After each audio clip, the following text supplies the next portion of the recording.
بسم الله الرحمن الرحيم والصلاة والسلام على رسول الله وعلى آله وأصحابه أجمعين. Assalamu alaikum wa rahmatullahi wa barakatuh. This is our program Spirit of Values, and this is Dr. Tariq Rashid. We'll continue in this episode the value of excellence through implementation. And we mentioned it's very good to have a goal in mind, but which is more excellent is to transfer this goal into action and results. And we mentioned in the last episode different techniques to collect requirements. Let's go further, how to collect requirements in order to facilitate a good scope definition of our project. Brainstorming is a technique that we always encourage to do it. Brainstorming is a team-based concept and technique that we use lots of people who are expert.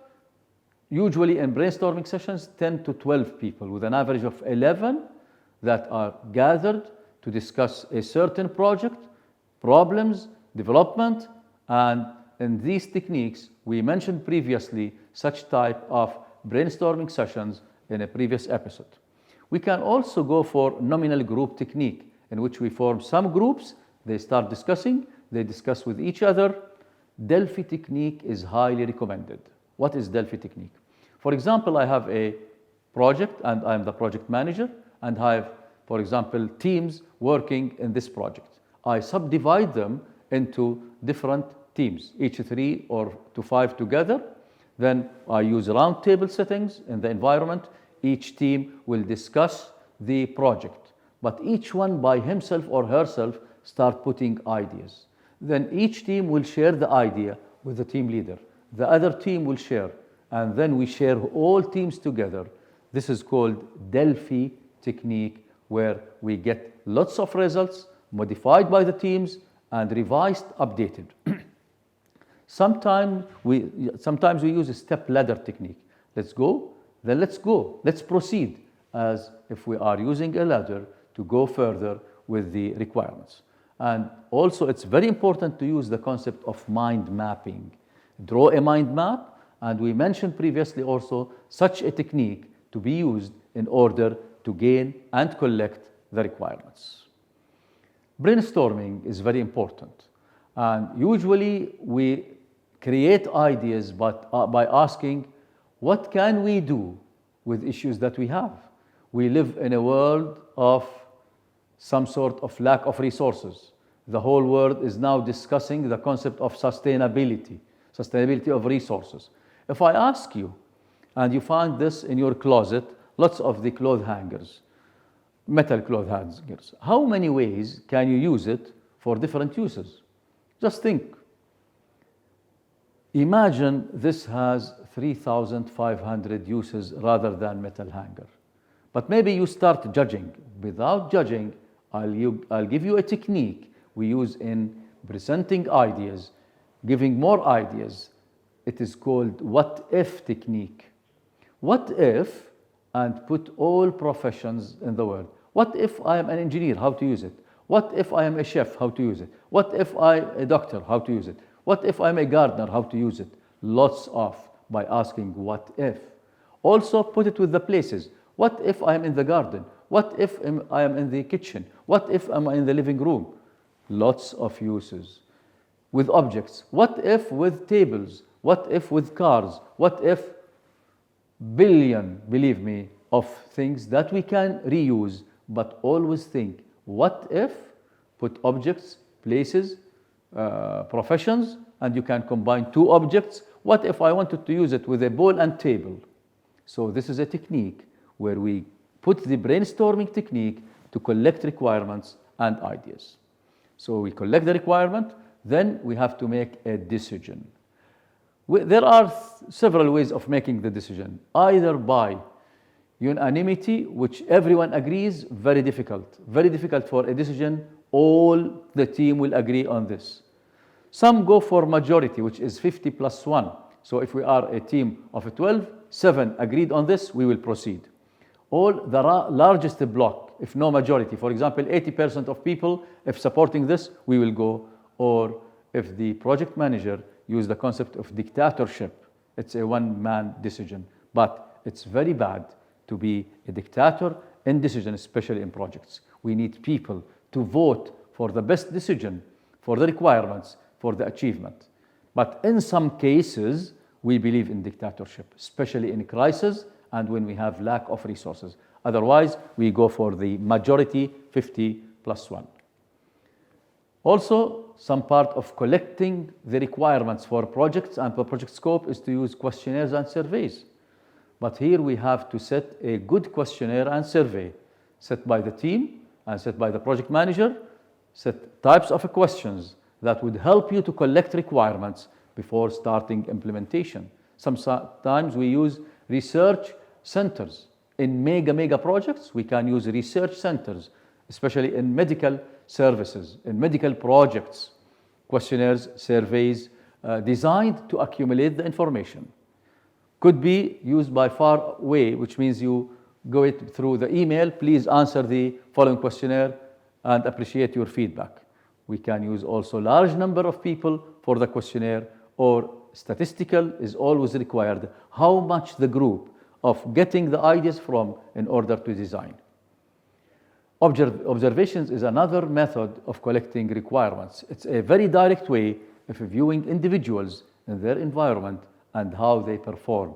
This will help us to get more requirements and collect more information, and it's used for fit use. Difficulty to explain requirements sometimes. User unable to conduct the requirements, so collect by observation.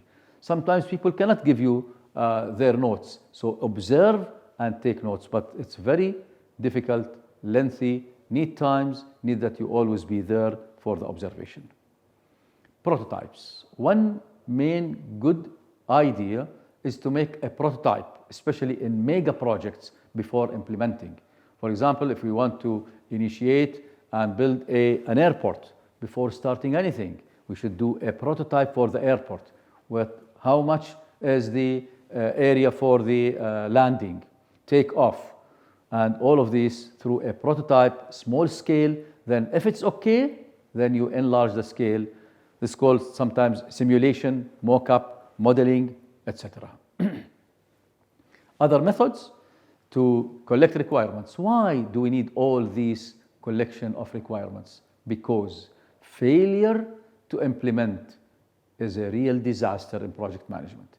To maintain a good achievement of the result of value of excellence, it comes through clear implementation, so we have to collect requirements. Sometimes we have to go for document analysis and see what other research said about such a project. Focus groups, interface analysis, requirement workshop. Let's think together, this project, in order to be implemented, what do we need? Reverse engineering. Reverse engineering is what we call BPR, business process re-engineering. Start from zero. Sometimes we use the full destruction in order to build a new concept. So reverse engineering and surveys and combination of all of these could be used for collection of requirements. Also, we need to requirements documentation is another method that we have always to describe and document every step that we do in the collection of the requirements. All these steps will help define the scope. And as I mentioned, one of the most problems that we face in implementation, ill-defined scope. How to make it well-defined scope? By all the previous results, we'll get to define a well-defined scope, process of developing a detailed description of the project, the product or the service, and by this we facilitate implementation. What can you see in this? Sometimes people said, well, I'm seeing someone who is using a certain musical, but also you can see a woman. Which means if you concentrate directly in the white phase, you can see a woman, and this is only her hair. This means the following. We can both look at the same image together, but we see different things. Let's respect others' people's opinion. Maybe they are looking from different perspective, but they are correct. They are in the right direction. Not only my concept, not yours, but together we can define a good scope. Let's think and listen to others' opinions. and always keep 6 honest serving men or women. They taught me all I know. These are the questions: what, why, when, how, where, and who will help us to define a good scope for our project to facilitate implementation. So this, we come to a step called, we have lots of requirements. We have some sort of included information in the scope, in between and excluded. We go with our team and A is included, B is included. Out of this is E, F, H, W is not included now. And in between we have to think, what about the activities C, L, M, and O? We decide, and then we proceed like this. C is out, L is in the scope, M is out, O is in the scope. By this, we define a good scope for our project. Then we proceed for implementation. So define your scope. Describe in detail the project deliverables and the work required to create those deliverables come in defining the scope. It's what we call also the scope baseline from which we start the project and start the development stage. One most important step in project management is to create what we call BSs. BSs, breakdown structures. One of the most important breakdown structures is WBS, work breakdown structure. Subdivide your project deliverables into small sizes, manageable components in order to implement. If I want to build a digital school, can I build it without making breakdown? Make work breakdown. For example, design, implement, operate. Design, break down more the design. Prepare the documents, prepare the areas, prepare, etc. specifications. Going to implementation. Start the land, then excavation, then build. WBS. Get down to work level, you can go. But I cannot start a project from just the title of the project, so we have to create work breakdown structure to facilitate implementation. Nothing is particularly hard if you divide it into small jobs. By this, we go and succeed in implementation. Again, the success of any project is in implementation.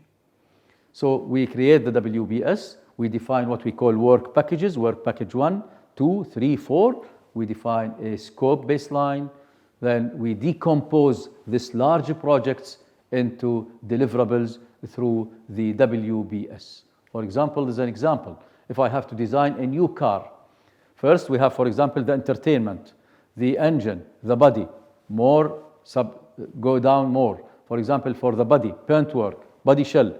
For the engine, gearbox, engine, etc. Go more for the body and the paintwork or the body shell. Define. Here you can start the project. Here you cannot. Above, it's impossible. So let's go down to the level of the project under work breakdown structure. This will facilitate the implementation.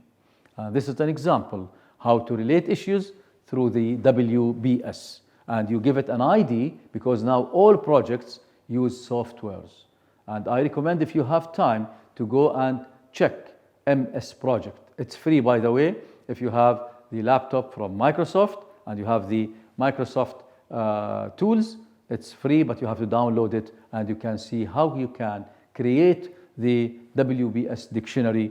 Then this, we put, for example, 1, 1, 1, 2, 1, 2, 1. It's part of this. So execution needs execution of walls. And 1, 2, 2 is another concept of the ground to be executed, and define who is the owner, what resources do you need, and by this we are creating a good WBS and we can go for implementation. And the scope baseline to be approved, a detailed project scope by the project manager and the team. It's associated WBS dictionary from which we move towards the achievement.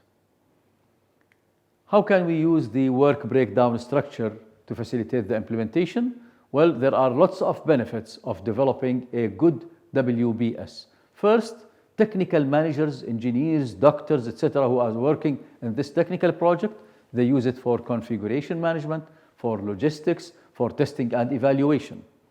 Also, it's used for work identification and assignment, who to do what. And we can use it in scheduling the plans, the status, and it helps in calculating the budget needs. Without WBS, I cannot do any project. Then in performance management, the owner, the top management, always go with the WS to check the performance, responsibility, and there's what we call the milestones of a certain activities. Then we go to calculate the schedules for our projects. How can we discuss time management needed for implementing the project? First step is we have to define the activities in the WBS. So start with identifying the specific actions to be done. Then there are always some sort of guidelines for the definition. Guidelines for dividing activities into tasks and sub-activities. The activity length should be 2% of the total project time. So if the total project time is 100 days, the activity should be around 2 days. So by this, we can define our activities, and we apply always the 40-hour activity rule per week, which means in a week, we go for 5 days working, 8 hours per day. So we apply always in project management the 40-hour activity rule. Then we may use templates, but I don't prefer to use templates for different projects. So you can just set the WBS, define your activities, and always we go for what we call rolling wave planning. Sometimes as we proceed, we start getting back. No, we have to revise, we have to document. Let's gather more information. By this, we define a good activities to start the project and implementation. Plan a high level at these components. It's called the components of planning that will help us really to achieve. Then we prepare the activity list after we define the activities, a comprehensive list including all scheduled activities that are planned to perform in the project. Then we have to what we call, how can I relate different activities together? This needs what we call relationships among the project activities. So in this episode, we discuss the importance of collection of requirements in order to facilitate defining the scope of the project. We mentioned lots of the techniques, and in the coming episodes, we will go how can we calculate the times and the schedules for implementation. Wassalamu alaikum wa rahmatullahi wa barakatuh.